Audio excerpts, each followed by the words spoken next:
est-ce que c'est tout à fait sûr qu'il ait été raisonnable de m'inviter cet après-midi à cette réunion? La question mérite d'être posée. Je m'intéresse à des maladies rares. Vous avez entendu ce matin Yves Agide, un grand spécialiste des maladies neurodégénératives, qui malheureusement concerne beaucoup de monde, beaucoup de personnes âgées.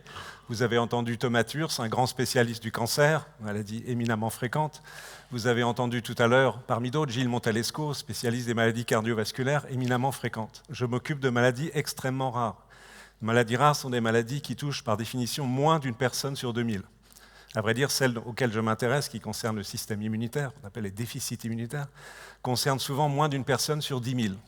Est-ce bien raisonnable de parler de ces maladies dans un contexte où les progrès de la médecine, grâce à l'épidémiologie, grâce aux progrès fantastiques apportés par la physique dans le domaine de l'imagerie et bien sûr la biologie moléculaire, la génomique et les autres études biologiques, moléculaires qui sont aujourd'hui possibles, permettent, vous l'entendez, des progrès significatifs dans la prise en charge de maladies graves, mais complexes. Et complexe signifie que les progrès, néanmoins, sont lents et qu'il reste, vous le savez malheureusement très bien, il reste beaucoup à faire. C'est là qu'arrivent les maladies rares. Car derrière ces maladies rares, il y a peut-être une place pour faire progresser la médecine par un détour a priori inattendu. Il existe beaucoup de maladies rares. On en compte aujourd'hui au moins 9000.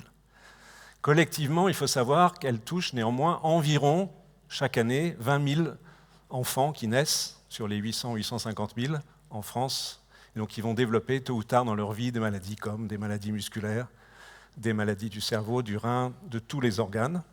Et la plupart de ces maladies, pas toutes, mais la plupart sont des maladies héréditaires dont l'hérédité est mendélienne. Cela veut dire que leur déterminisme est lié aux mutations d'un gène.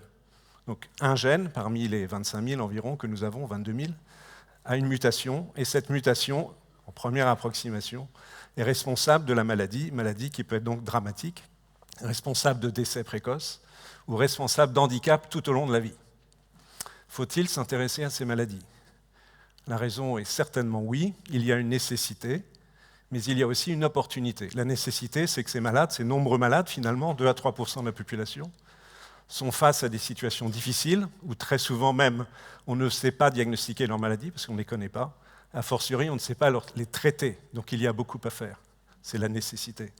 L'opportunité, elle est liée au fait que, pour la plupart d'entre elles, il s'agit, comme je viens de l'indiquer, de maladies génétiques transmises par les mutations d'un seul gène. Donc tout ça, c'est un système le plus simple que l'on puisse imaginer en médecine, de très loin, où un seul événement, parfaitement identifiable aujourd'hui dans la plupart des cas, détermine une maladie.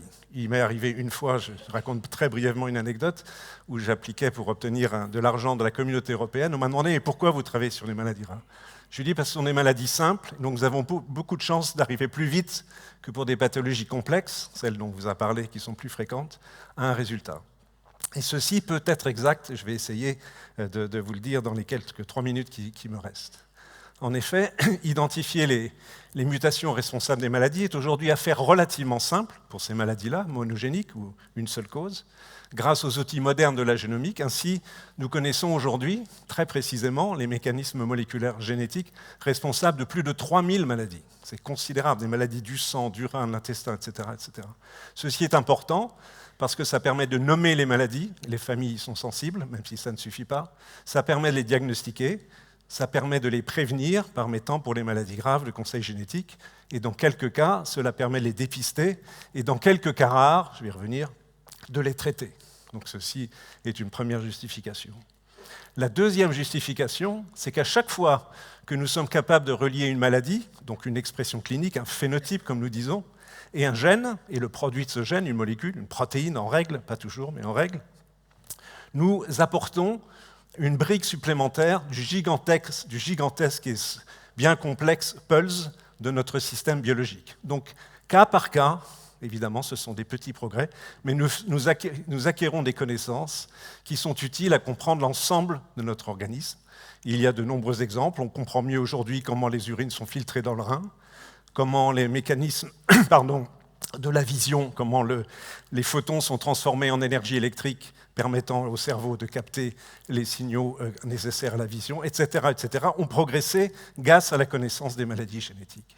Donc ces connaissances fondamentales sont issues de ces recherches relativement simples, bien que souvent la traduction de ces résultats sur le plan physiologique et biologique soit longue.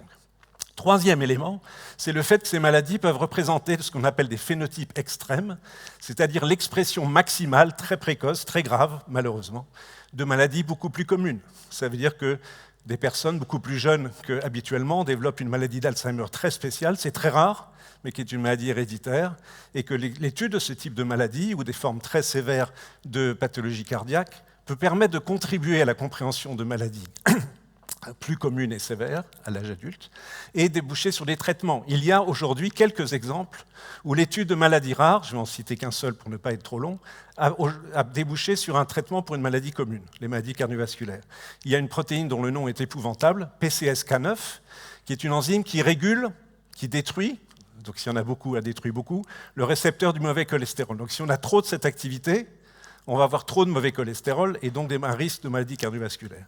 A l'inverse, si on a très peu de cette molécule, il y a de très rares personnes qui, par mutation génétique, ont très peu de cette protéine, on a très peu de mauvais cholestérol, et de ce fait, on est protégé en partie contre les maladies cardiovasculaires. À partir de cette observation exceptionnelle, il a été aujourd'hui identifié des médicaments qui sont aujourd'hui testés et même mis sur le marché, même s'ils coûtent assez cher, pour essayer de prévenir les maladies cardiovasculaires. C'est un très bel exemple, et il y en a d'autres, où l'étude de maladies très rares contribue à la santé sur des maladies plus fréquentes.